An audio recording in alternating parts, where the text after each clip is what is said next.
Olá pessoal, tudo bem?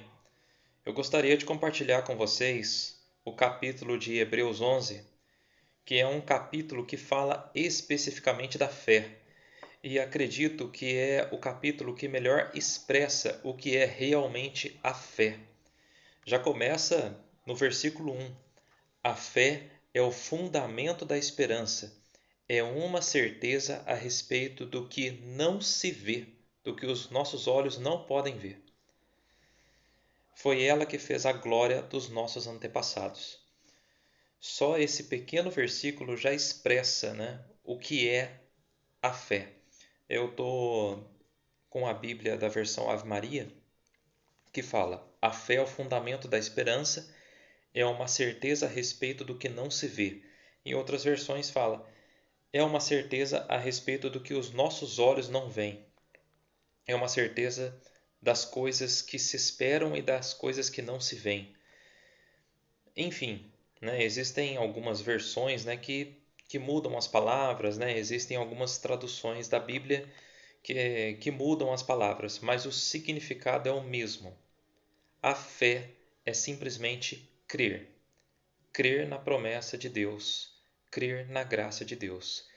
Se a Bíblia está dizendo que todo aquele que crê no Senhor Jesus tem a vida eterna e é salvo imediatamente, você vai querer fazer o que mais para ter a salvação? Não se consegue a graça de Deus, não se alcança a graça de Deus com esforço, com obras, com rituais, indo a culto, indo à missa, adorando santos. Não, nada disso. Nada disso. A fé é unicamente pela a graça, a salvação é unicamente pela fé no Senhor Jesus. Eu recomendo que se faça uma leitura, uma leitura realmente deste capítulo de Hebreus 11, porque é um capítulo belíssimo que fala sobre a fé. Todos aqui, os heróis do Antigo Testamento, que nós conhecemos bem, todos eles alcançaram a graça de Deus e a promessa de Deus. Não foi por esforço, não foi porque eles eram melhores, porque eles eram mais nobres, porque eles tinham mais caráter, porque eles eram mais atenciosos com os pobres, porque eles faziam generosidade, porque eles promoviam ações solidárias, ações sociais. Eles alcançaram a graça de Deus porque creram. Porque creram. Pela fé reconhecemos que o mundo foi formado pela palavra de Deus e que as coisas visíveis se originaram do invisível. Pela fé, Abel ofereceu a Deus um sacrifício bem superior ao de Caim e mereceu ser chamado justo, porque Deus aceitou as suas ofertas. Graças a ela é que, apesar de sua morte, ele ainda fala. Aí você vai no versículo 7. Pela fé na palavra de Deus, Noé foi avisado a respeito de acontecimentos imprevisíveis. No tempo de Noé nunca tinha chovido, mas Deus avisou que choveria, que viria o grande dilúvio. Noé creu e construiu a arca. Cheio de santo temor, construiu a arca para salvar a sua família. Pela fé, ele condenou o mundo e se tornou o herdeiro da justificação mediante a fé. Foi pela fé que Abraão, obedecendo ao apelo divino, partiu para uma terra que devia receber em herança, e partiu não sabendo para onde ia. Às vezes a gente ouve um chamado de Deus e a gente fica receoso em aceitar, porque a gente não sabe destino, mas ele fala simplesmente para a gente ir, porque ele está cuidando de tudo. Ele cuida de nós. E continua.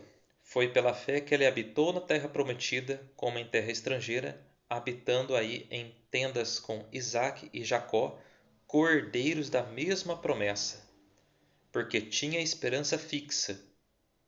na cidade assentada sobre os fundamentos eternos, cujo arquiteto e construtor é Deus. A terra que ele ia herdar, Abraão, a terra que Abraão ia herdar, ele não ia conseguir por esforço próprio, fincar a bandeira, não. Foi Deus que já providenciou essa terra a ele. Nós temos aí o reino de Israel, a nação de Israel. E continua, versículo 11. Foi pela fé que a própria Sara cobrou vigor de conceber, apesar de sua idade avançada, porque acreditou na fidelidade daquele que lhe havia prometido. Assim, de um só homem quase morto nasceu uma posteridade tão numerosa como as estrelas do céu e inumerável como os grãos de areia da praia do mar. Aqui está falando de Isaac, né, que quase foi sacrificado por Abraão. Ia ser sacrificado por Abraão, mas Deus interviu por conta da fé de Abraão em obedecer ao Senhor. E foi na fé que todos os nossos pais morreram. Embora sem atingir o que lhes tinha sido prometido, viram-no e saudaram de longe, confessando que eram só estrangeiros e peregrinos sobre a terra. E aqui diz claramente, né, gente? Todos nós somos peregrinos aqui na terra. Nós, cristãos, somos peregrinos aqui na terra. Ainda que não tenhamos nada concedido pelo Senhor aqui na terra, nós temos a esperança fixa e o olhar fixo nos céus, porque é lá que é o nosso lar. É lá a nossa morada. Dizendo isto, declaravam que buscavam uma pátria. E continua: e se referissem àquela de onde saíram, ocasião teriam de tornar a ela. Mas não, eles aspiravam a uma pátria melhor, isso é, a celestial. Por isso Deus não se dedigna de ser chamado seu Deus. De fato, ele lhes preparou uma cidade. É um versículo muito bonito, gente. Eu vou até para o final, para não se alongar muito. Depois você pode pegar a sua Bíblia e ler completo. Versículo 39. E, no entanto, todos estes mártires da fé não conheceram a realização das promessas. Aqui está falando do povo de Israel. Porque Deus, que tinha para nós uma sorte melhor, não quis que eles chegassem sem nós à perfeição da felicidade. Deus não deixou de cumprir a promessa para com o seu povo. E o povo do Antigo Testamento, eles alcançaram a promessa da pátria celestial, uma promessa imensurável, imensuravelmente melhor. Imensuravelmente melhor. E o apóstolo Paulo diz, né? Com Cristo muito melhor. Ele diz: para mim, o viver é Cristo e o morrer é ganho. O morrer é ganho, o morrer é lucro. Por quê? Porque estar com Cristo é muito melhor do que qualquer alegria que possamos experimentar aqui na terra. Portanto, você quer receber essa alegria de já ter os seus pecados perdoados? Você quer receber essa alegria de saber que você tem a vida eterna? Então é só receber a Deus pela fé, crendo no Senhor Jesus Cristo como seu Senhor e Salvador. É isso, gente. O convite está aí.